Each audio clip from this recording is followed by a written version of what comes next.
Hey, Grace Point family, here we go into week number 5 on our GPRead program.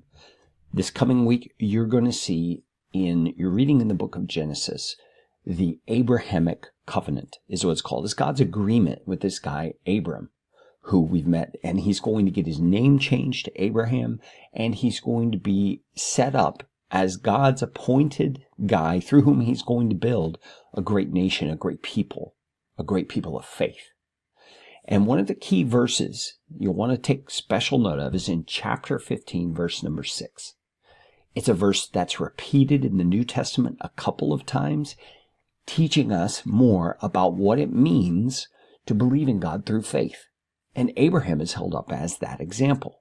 Now notice here, Abraham is held up as this example of faith before any of the Old Testament law comes into effect. And that's very important for the New Testament arguments, but also important for us to recognize that even in the Old Testament, faith was the primary thing that God was looking for. Okay, now there's a strange covenant ceremony you see go on here with God and Abram and these animals that are cut in pieces. It's all having to do with their culture and the way things were done then. Don't let the weirdness of it put you off. Look into the depth of what's being said here and the meaning behind it. We're going to meet a woman named Hagar who is a servant of Abram's wife, Sarah. And there's a whole lot of things that go on there culturally that are strange to us. Please continue just looking for what God is doing, what God's heart is in this whole thing. In chapter 17, we're going to see God expand his covenant to Abram. He's going to introduce a sign of the covenant, circumcision. And we're going to see the promise of Isaac's birth, Abraham and Sarah's son, who we'll learn more about as time goes on. We're going to go on. God's going to appear to Abraham. He's going to announce the destruction of these sinful cities of the plain. And Abraham interacts with God about that because he's concerned. His nephew Lot lives down there. We're going to see Abraham commit the very same sin he committed in Egypt previously. He commits again with this king Abimelech and putting his wife Sarah in harm's way. We're going to see how sometimes sinful patterns die hard. And Abraham is one of those guys who demonstrates that to us.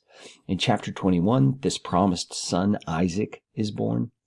And Hagar, the servant, is sent away. There's some difficult things here for us to wrestle with and for us to understand.